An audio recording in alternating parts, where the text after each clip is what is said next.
कक्षा 11वीं विषय गणित इकाई 3 त्रिकोणमिति फलन प्रश्नावली 3.4 हल कीजिए cos 3 theta plus cos theta minus cos 2 theta बराबरी से 0। इसका हमको व्यापक हल निकालना है। हल करने में इसका क्या निकालना है, हमको व्यापक हल निकालना है। तो सबसे पहले अपन ने लिखा cos 3 theta plus cos theta minus cos 2 theta बराबरी से 0। इसमें ये दो पद लेंगे।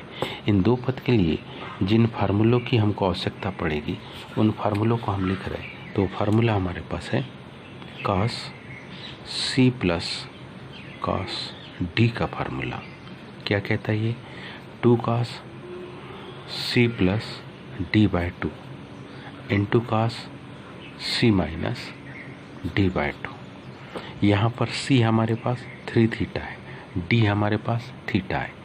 इट मीन्स इन दो पदों का हल क्या होगा, ध्यान से समझे। तो इन दो पदों का हल होगा 2 cos 3 theta plus theta by 2 into cos 3 theta minus theta by 2 minus cos 2 theta बराबरी से कितना, 0।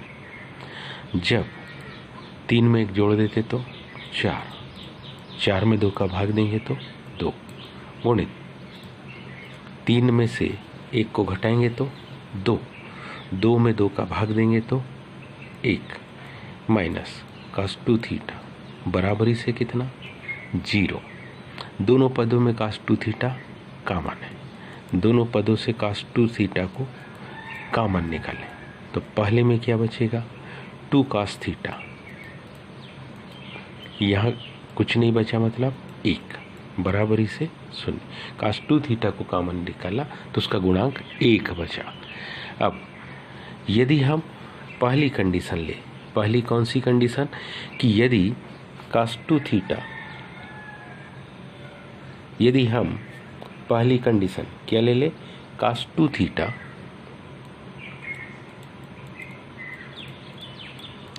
बराबरी से 0।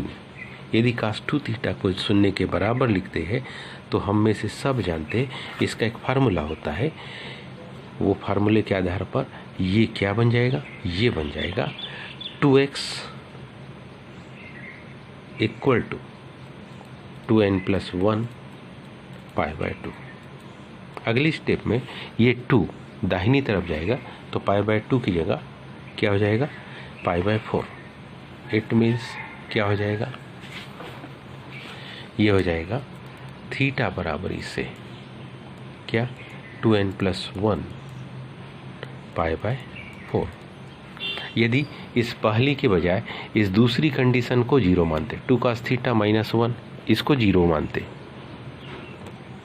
तो किसको 0 मानते, या 2 cos थीटा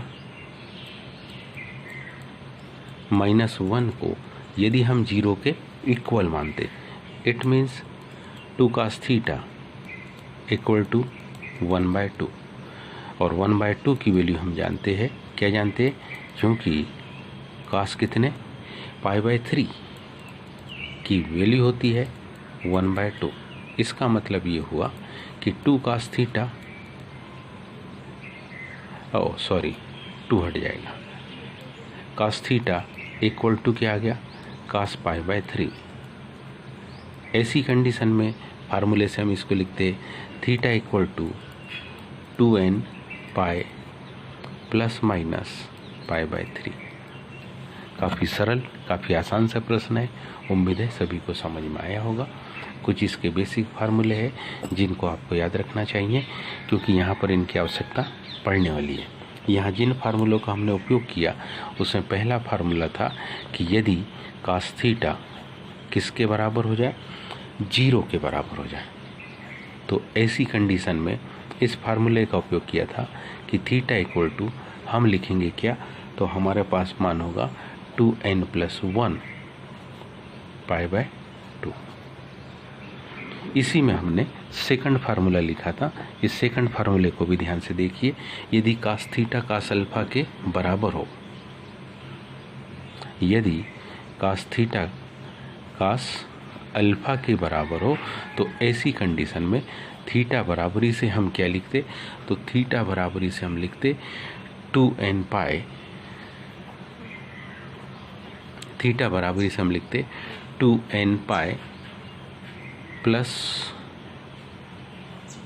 माइनस अल्फा। इन दो फार्मूलों का हमने उपयोग करके इस प्रश्न का हल निकाला है। उम्मीद है सभी को समझ में आया होगा। आज के लिए इतना ही, शेष कल। धन्यवाद।